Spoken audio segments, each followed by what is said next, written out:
Hello, and welcome to the Media Copilot. It's a podcast that explores how AI is changing media, journalism, and content creation. I'm Pete Paschal, longtime tech journalist and founder of the Media Copilot, and I'm excited to bring you fascinating conversations with fellow journalists, media executives, and the people building all the ways we'll create and consume news in the future. I'm thrilled this week to welcome Jakob Wais to the podcast. Jakob is the CEO and editor-in-chief of Business Insider Germany, which is part of Axel Springer's media empire. Axel Springer, of course, was one of the first major media companies to get on the generative AI train, signing a deal with OpenAI in the fall of 2023, which made its publications, including Jakob's, available to ChatGPT. I really wanted to get Jakob's perspective on how a media company at a major brand approaches AI. Like, what sort of flexibility does he have in applying AI to the newsroom? How do journalists feel about using it? And most importantly, how does his audience think about BI Germany using AI? We also talked about all the legal back and forth between the media and AI companies, including the recent lawsuit between News Corp and Perplexity. In the course of that discussion, Jakob surprised me with a new way to think about what AI engines do with content and how it really is different from a human reading an article.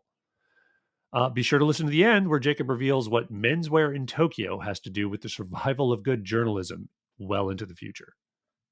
So I hope you enjoy the convo.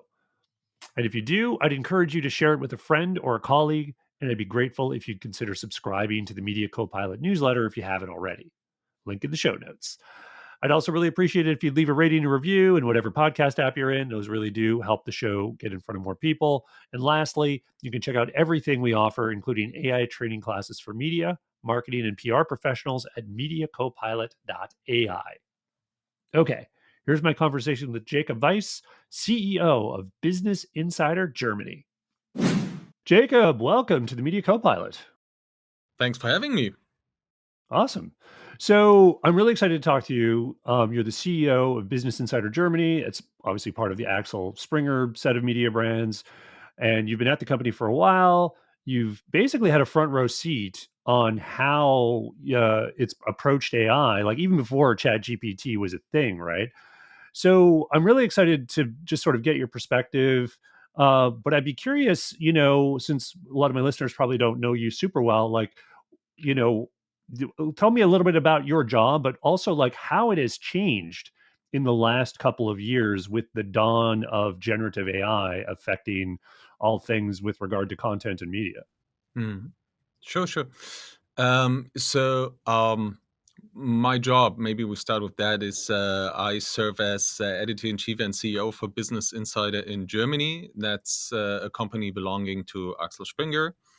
And I've been in that role since 2019. And the main task was to build the brand Business Insider in Germany, develop a footprint within the German media landscape.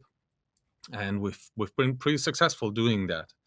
I think we as a media company faced AI as an opportunity fairly early on, because one of the tasks we had was how to translate the great content our colleagues in New York and other parts of the world are producing, how to translate that for a German audience. And back in the days, like 2019 when I started, most of that was done manually.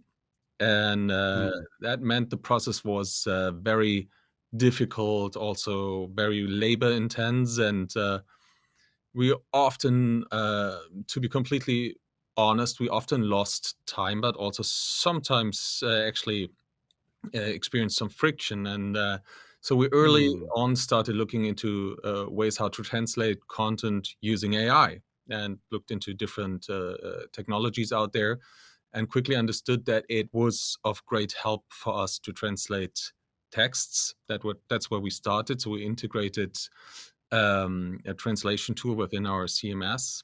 And from there, later on, we also looked into ways how to translate audio and video into other languages, because for us, the main task would always be how to translate English or Spanish, or we also have editions in Poland and Japan, how to translate that content into German for a German audience. And I think that's the first contact point we had with AI, and that's maybe 21, 22 when that process started. Oh, wow. Okay, so that's great. So it's like right before ChatGPT became a thing, and I think this is a great thing to start on because I think it's a use case that is touted a lot in AI. Like people talk about, oh yeah, AI can translate, and it's going to translate content for you, and it's going to also translate stuff for your audience. But to systemize, that's certainly true. But to systemize it, I feel like it's a thing if you're not used to it or you're not part of a bigger operation with sort of what effectively what you're saying is sort of almost like a syndication of some content from a partner. It sort of gets a little like, well, wait a minute, how do I apply this Mm, to like what I'm doing here? And it seems like you guys are pretty far along on that, and you were even starting before Gen AI mm. was a huge thing. Obviously, it was already a thing. GPT was available to businesses, and I'm sure you were looking at it.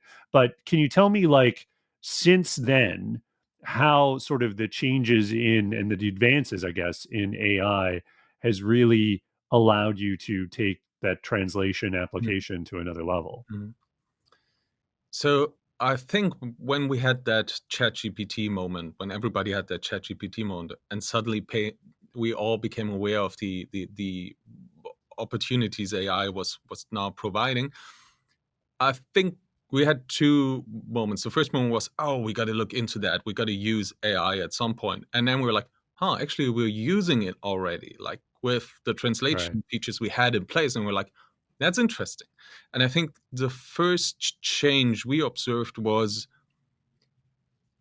in people's perception of the broader internet. What I mean by that is, I'm a 90s kid. When I grew up, Hmm. the internet was a lot more clunky than it is today. You were experiencing certain flaws almost on daily level. When you Hmm. look back, even Wikipedia could only be trusted to a certain degree back then, Right. because a lot of the infrastructure of the internet we have today was just not developed yet. So I think the expectations you had as a user when you were using the internet were different than they are today. And I think with ChatGPT, there was a shift in user behavior in a way that we became more acceptant for the clunky internet. Again, I would argue Hmm. we, because like ChatGPT actually is a perfect example. It's like it was a lot of fun playing around with it. It was a lot of fun because the way it answered your questions was just so much better than Google was. At the same time, it kept making mistakes, but it was still enough of fun to keep asking. And I Hmm. think that's what I mean. So what we saw was, because when we started with the translation feature, the main issue we had was the quality of the translation was somewhere between 95 and 98%. Pretty good, Hmm. but not Yes. where Yeah. we needed it to be, because we expected the feature to be at 100%, because that's where you have to be when you're in journalism. It's like you can't Hmm. deliver an article that's 98% right. It has to be 100% right, 100% accurate. Although people do, but anyway, go on. Yeah, yeah. I know what you mean. Yeah. So I think what changed when ChatGPT came around was people became more acceptant for a certain clunkiness. Right. And I don't mean actual mistakes, but processes to be a little more, Hmm. and I think that's what we took advantage of. We became a little bit more early stage in the way we shipped features. We asked the audience for, how does this feel to you? Please let us know. And what we then saw was that people enjoyed using AI because there was a Hmm. momentum around AI, and people were fairly tolerant for that clunkiness. And so we started viewing AI as this massive opportunity. And what we then wanted to make sure was that it wasn't a massive distraction, because I think that's the main challenge for newsrooms when it comes to AI, but maybe for newsrooms in a very broad sense too. It's like us journalists get distracted fairly easily. But we told our teams, listen, please look into this, but l- like look for shortcuts. Hmm. Think of AI as if you were a gamer, there were for most of the games there were cheat codes. Yeah. And we told the team we want you to find these shortcuts, these cheat codes. We want to find the small hacks that make our daily work more efficient because that's the way we look at AI for now. It's like we Mhm. want to be faster, we want to be more efficient, and we want your life as an editor or reporter to be easier. Wow, it's smart. Those are a couple really good smart observations. One being that the audience is more forgiving than you might think Yeah. when using AI, which is, I know you're not taking that as kind of a blanket rule because it depends on the use case and what have you. I would infer from that that as long as you're being transparent, fully transparent with the audience, and inviting them into the discussion about what you're showing them, almost like in a beta kind of way, it gives you a lot of freedom to experiment and Yeah. find those experiences that are going to please them. That's very smart. And then the whole thing with the newsroom side of it, and like, okay, find the cheat codes, find the thing that's going to make your job easier, rather than just sort of this generic go experiment Yeah. thing. I think it's a much better way to focus it because generally I find, and I'd actually really love to hear what your experience has been here. Generally, I find that journalists are even more skeptical of AI than I think your average person. And I think that has a lot to do with sort of the existential threats that people perceive that AI represents to creative professions like journalism. Mm. So, has that been your experience? And have you found that by maybe embracing AI a little bit? I don't know if that's the right word. Maybe you could suggest a better word, but like by going with it. I mean, certainly Axel Springer has been very public about deals with Yeah. OpenAI and whatever. But by doing that, have you been able to sort of get past that skepticism a little more Mm. quickly than maybe the other places? Mm. Well, first, I think it's important to, if you're a journalist, understand that this is going to happen. Mhm. This is going to change the way people consume content big time, maybe more than the internet has. And this is going to happen either way. And I think your role as a person within this industry is to understand how. And I think if you want to understand how something is going to affect your work and your daily life, the best way to do so is use it. And the interesting thing is, for most of the people I work with, when they start using things like ChatGPT or Perplexity, it becomes very dear to them. Almost like they treat it almost like a good friend. Sometimes they refer to it Mm. almost like to a good friend. And when you look into how people talk to these services, the conversations are usually warm and friendly.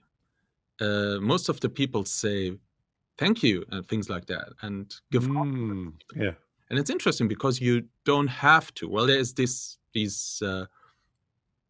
rumors that the outcome might be better if you're nice to your AI, and maybe Right. the AI overlord at some point will remember that you were nice. But I think that's not what's happening. I think it was the scientists at the MIT who looked into ChatGPT logs on a bigger scale, and I found it really interesting. Because what they came up with was that the conversations people were having were fairly intimate, Mm. and I think that's the first shift, and I think that has to do with AI, but not only with AI, because it was there before even. It's like the way people consume content and the way people form relationships to content creators and journalists, that has already changed. People have fairly intimate relationships to creators on Instagram or YouTube. Right. Right. Yeah. And for me, it makes total sense that now with services like ChatGPT, where that provide a conversational experience to me as a user, it makes total sense that this will also be a fairly intimate conversation. And I think that is good news for journalists because Hmm. these conversations can build a lot of trust. That's interesting. Yeah. And I'm, again, I'm trying to sort of think about the two interfaces here. One is between the journalist and the AI, but there's also the audience in the AI, right? And I feel like AI, obviously, it's already starting to change the relationships audiences have with the people giving them information, media companies and others. So we're seeing this with these summarization engines, right? Like things like you mentioned, Perplexity. There's Google's AI overviews, which are sort of very similar. And people are starting to more and more, presumably, as this goes on, get their information through these, I guess, these intermediaries, almost like the AI interface. Mm. So tell me about that specifically, like as that relationship builds and sort of take into account sort of that sort of trust and intimacy that a audience is building with this new relationship, this new way of getting information. I want to talk about sort of some of the copyright implications later, but like just in terms of like recognizing it as a sort of audience opportunity, like what are the opportunities and also what are the dangers as you sort of go further down that road? Mm. Mm. Mm. I think the most obvious opportunity, I would say, is or lies within audio and video content. Hmm. Because we've already for a few years seen a shift in user behavior towards podcasts, towards video, and towards audio in a broader sense. And if you look at the way people use content these days, most of that happens through portable devices.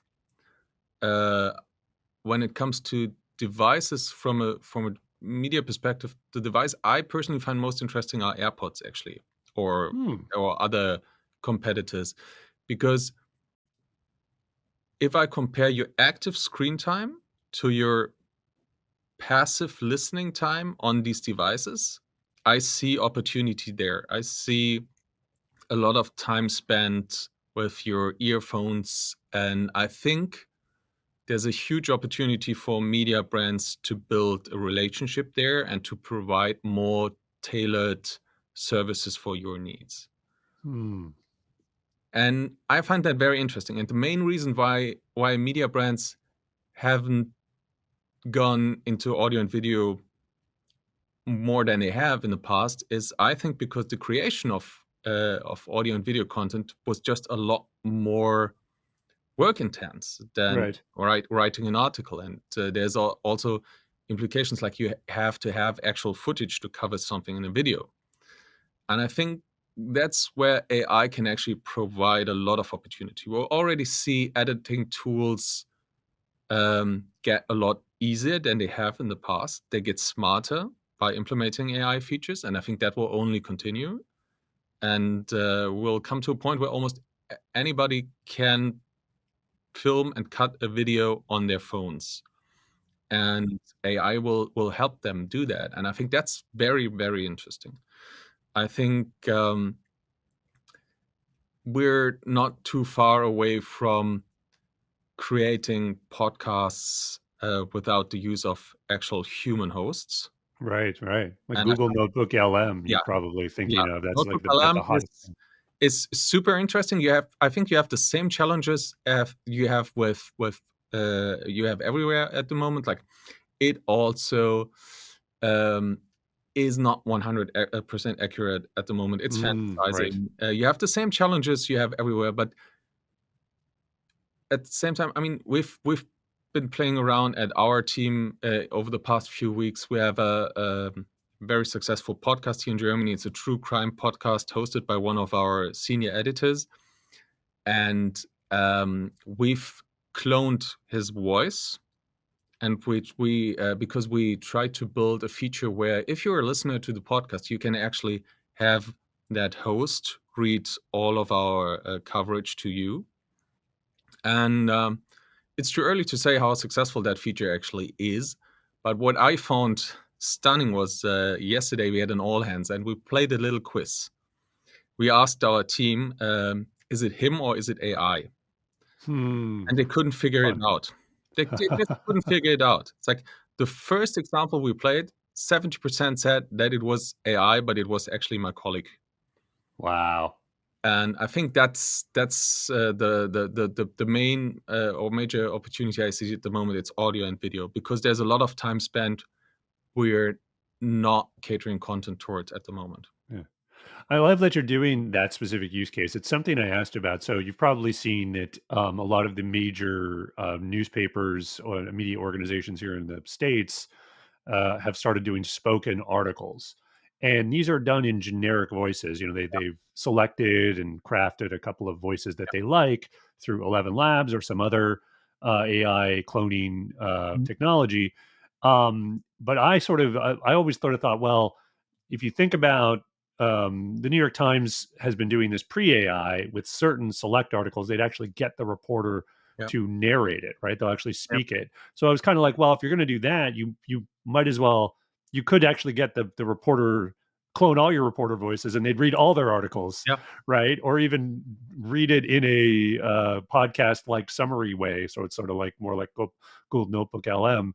And people kind of thought like, well, is anyone asking for that? Well, it's like maybe not, but you could do it. And I do feel like though, that use case makes sense to me because you do like, I think for your earlier point on that intimacy thing, you know what I mean? Mhm. Like if I know it's not just the reporter's information and the story they told, but it's also their voice, I think that's going to build a little more of that connection that I think is going to be kind of so coveted in media because that's, ultimately how you're going to build trust and audience. Mhm. Mhm.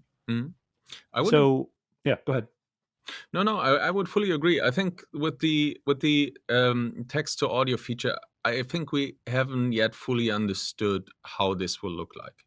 Mhm. But what I know is sometimes in the evening after work, if I want to read a more complex paper, I have a very hard time doing so. But I Mhm. find it much easier if I use a tool like Notebook LM and have it podcast it to me, basically. There's science suggesting that this might actually be a male thing, that males might find it easier to learn things by listening to it. And it's an interesting thought, because it could Yes. also be an explanation why many podcasts have a more male than female audience. Um, but Interesting. it's just a side note. What I'm saying is, like, we there is part of the audience who actually want to discover content in a by listening to it.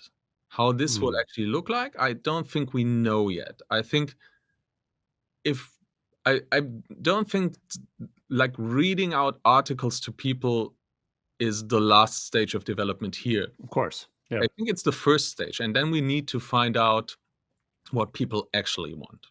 Mhm. Maybe it's more personalized also. Yeah, and what I I guess worry about, or I'm honestly more intrigued by, is when you have this sort of intermediary layer of AI between the story and the audience. Who is better at doing that? Is it the publication or a platform, right? So it's obviously Google Notebook LM. You Mm, can do this, like you say, with any article today. You plug it into your personal LM and mm, it'll sort of turn into, now again, problems with reliability, etc. Um, and is that like basically as someone who runs a media company, do you think about like we need to sort of create our own experiences that are superior to that and can, one, obviously preserve quality, but also, preserve your audience relationship, mm, right? mm. And this becomes a sort of a fundamental thing because it's like, you expand that to just search, AI powered search. So like, Yeah. Perplexity can summarize topics. Um, but would you get a better sort of more reliable summary if you just sort of got that from a chat interface, say on the media site Mm, itself, right?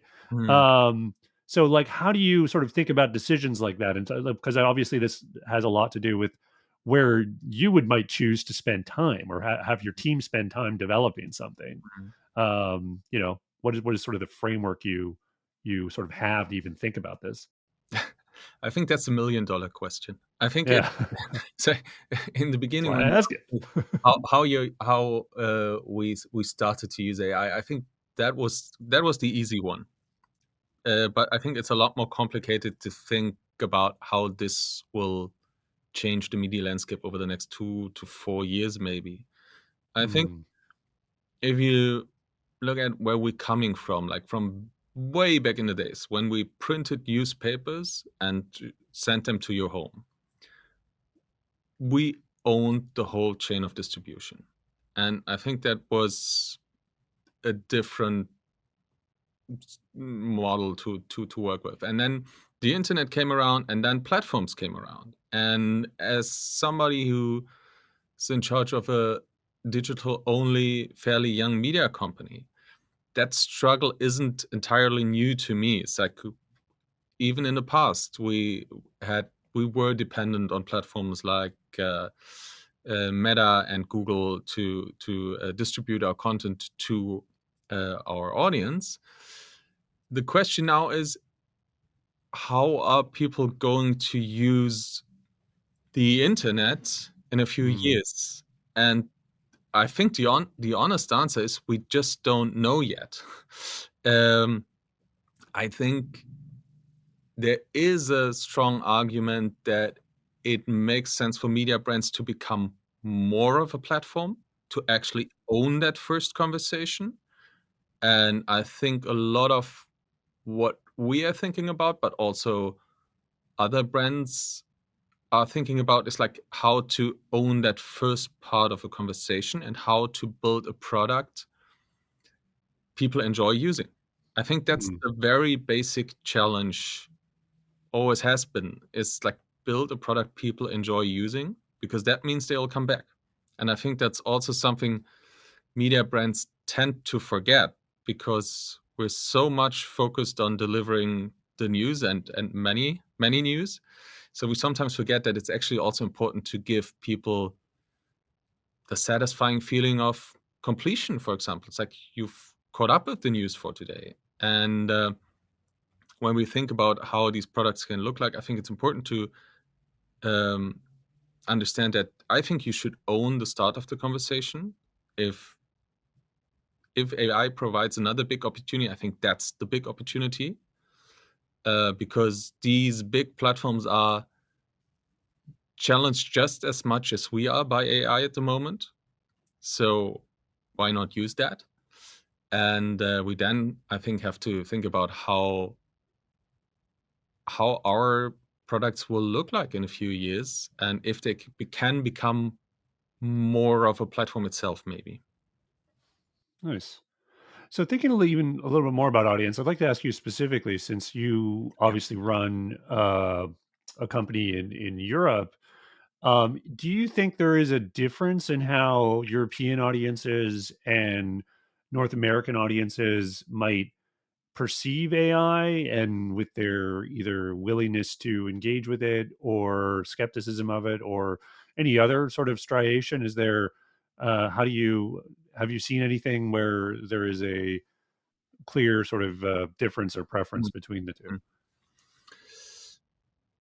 Well, I would have expected Germans to be more reluctant when it came to the use of AI, but all the data and all the user feedback we are collecting suggests differently. So Hmm, interesting. people trust AI features we implement, and people enjoy using them.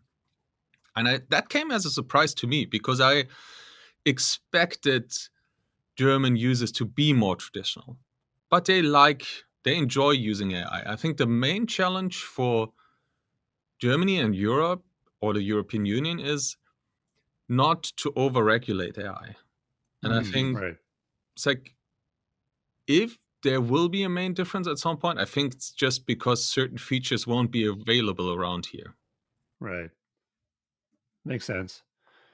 Um, So all this sort of alludes to some, data and what you share with an AI and how that um, can affect the relationship with it. Certainly, the data going into AI systems has been a big topic with Mm, regard to media, and what's in it, how is it served up to audiences. Sometimes there's famously now several lawsuits going on between media companies and ad companies, but there's an equal amount, well, if not more, amount of deals being made. And obviously your parent, Axel mm, Springer, mm, is was out early, very mm, early. It was about almost, I think, a year ago. Might have been November, December last year that they announced they were going to make a deal with OpenAI to supply them, essentially license their content.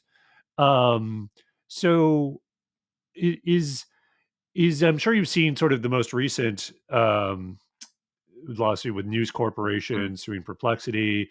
Uh, Slightly different thing than what OpenAI is doing, but I guess I would just ask first for your broad thoughts on this in terms of the new economy, I guess, that might be emerging out of this, and whether you think we're getting in the right direction or the wrong direction, or how should the relationship between media and these big AI engines essentially be playing out, do you think? mm. Another big one. Uh, Right. well, I would start by saying um, the business I'm in is information brokerage. I'm an information broker. Okay. Um, if you're a user on our products, you're there because you seek some kind of information you don't have yet, and I have. Mhm. And because that information is of certain value to you, I can put a price tag on that transaction. And that price can be either paid by the user through a subscription or maybe by an advertiser. But I think that's on a very basic level what we're doing. Right.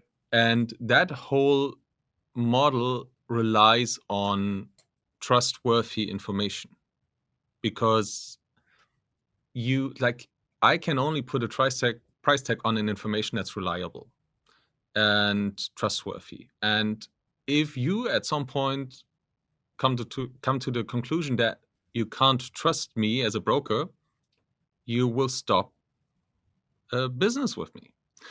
And I think that's we actually where AI companies have the same kind of the same challenges we have because they Mm. also have to make like people are also using their products seeking for information, and that trustworthy information has to come somewhere.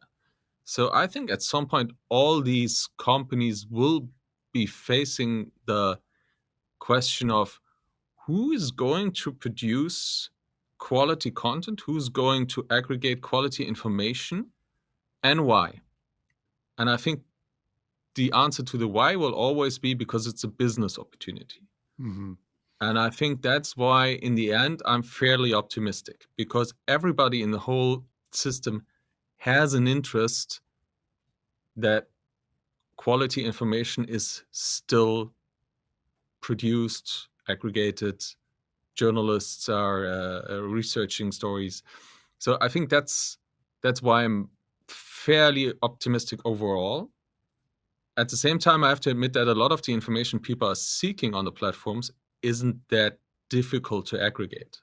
Let's Right. say maybe it's early morning and the information you want to get by using our products is, do I need an umbrella today? Do I need a raincoat? Right.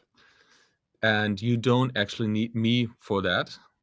You can also look into your weather app, and at some point you can ask an AI service. I'm not sure if you will be asking, but that's another thing.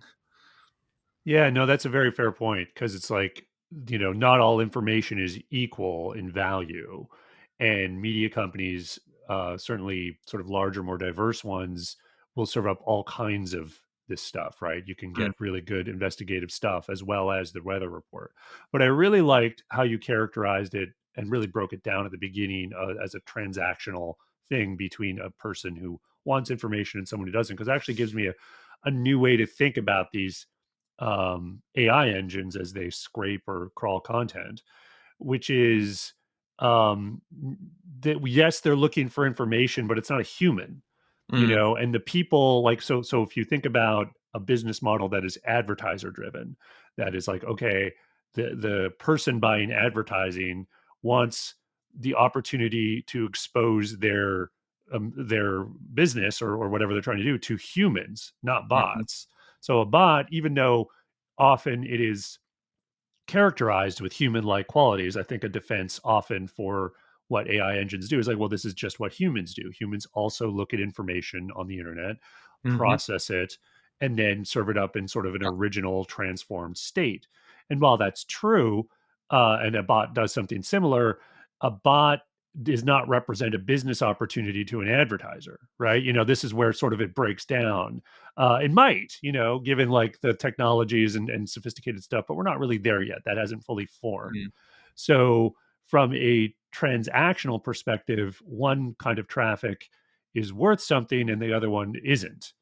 And so this is, again, I might be sort of mhm, I haven't fully thought this through. Honestly, it just occurred to me as you were mm, talking about it, but it is like that. That to me seems kind of like a disconnect to point at as to why sort of a new economy mm, needs to mm, emerge here. Because obviously, a lot of content is served up on the internet free, yeah, with the caveat that you're exposed to ads. yeah.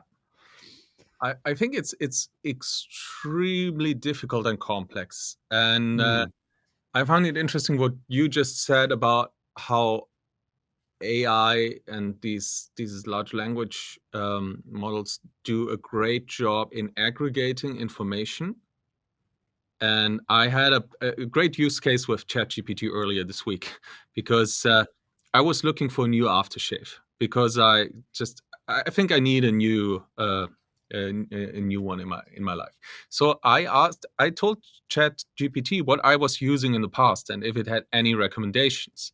It came up with a few recommendations and why it would recommend me using these products.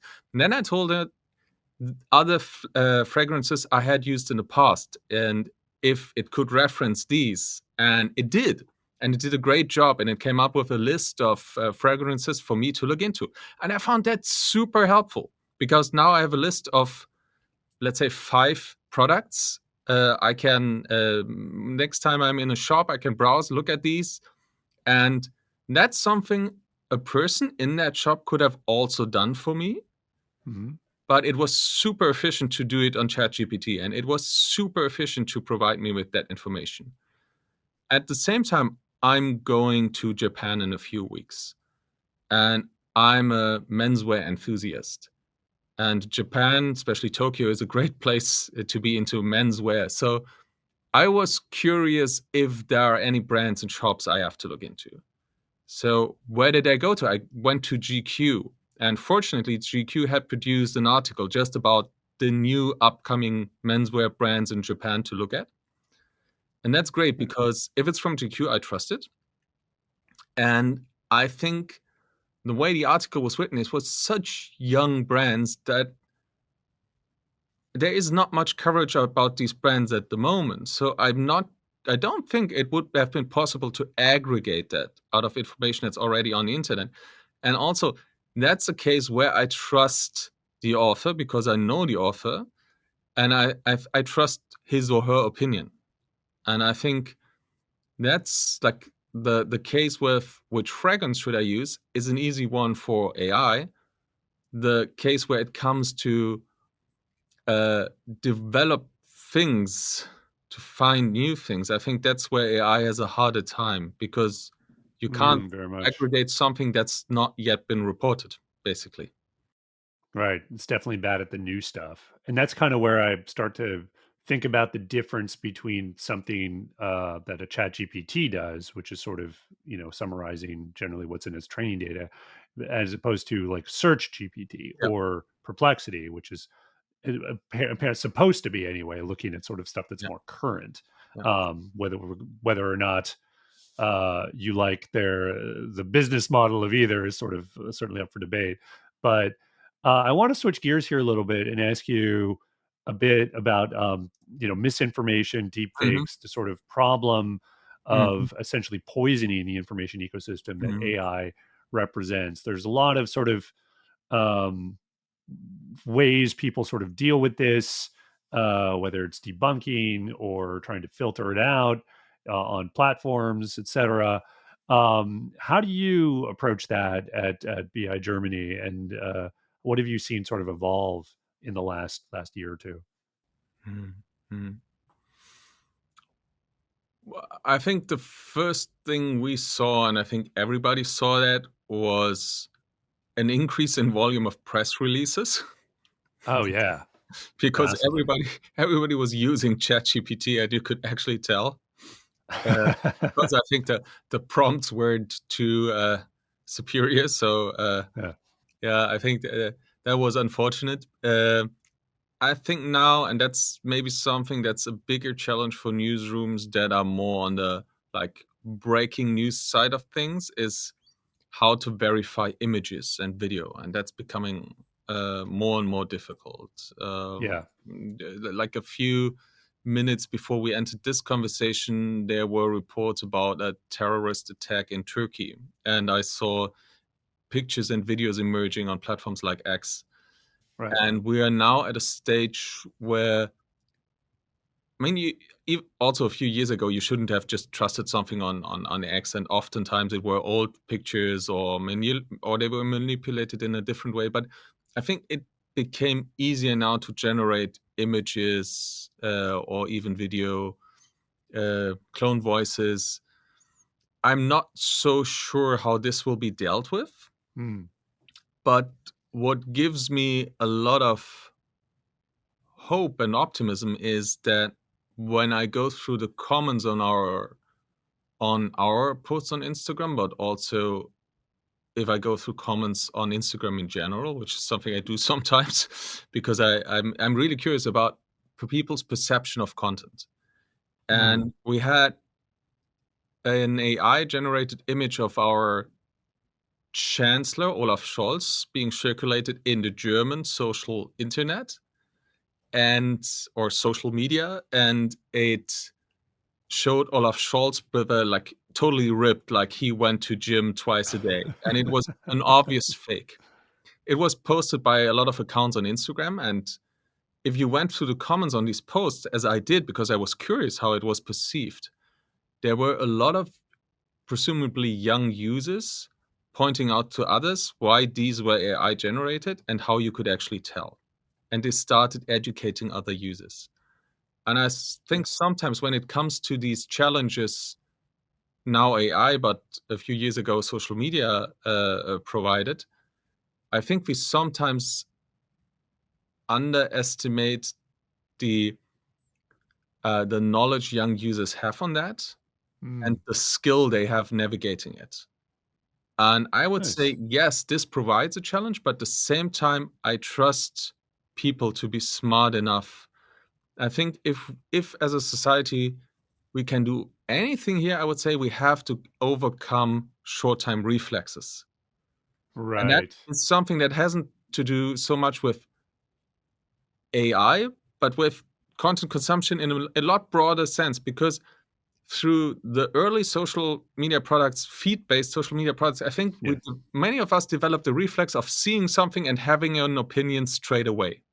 Right. And Yes. honestly, 10 out of 10 times, it's a lot more complicated than you first thought.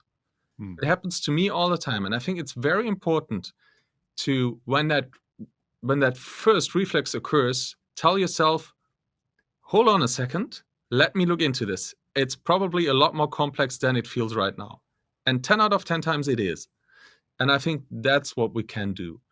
That's give us more Yeah. time to think things through. If things sound a little bit too good to be true, they are not true.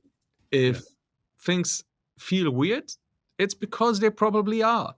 And I Right. think that's what we have to regain as a strength, all of us.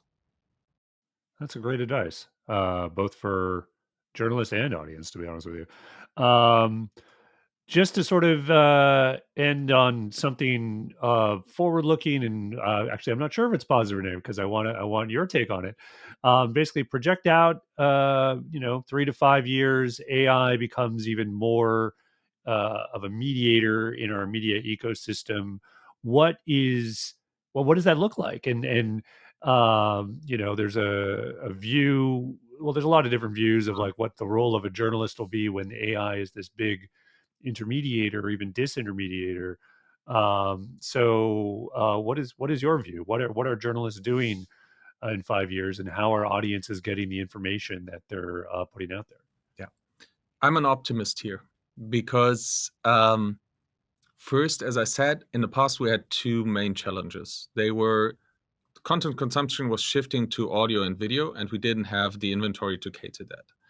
And the other challenge was people wanted to develop more personal relationships to creators, and journalists, at least some of them, weren't really equipped for that at that point because it was something new and unused for most of us.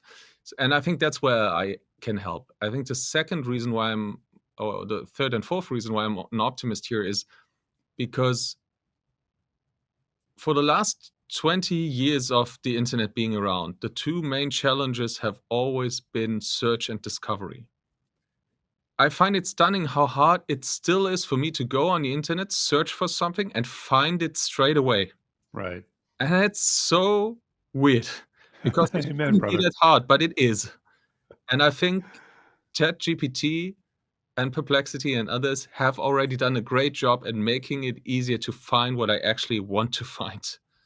And the same goes for discovery. It stuns me how much time I spent with my wife on the couch, not even arguing about what to watch, just finding something.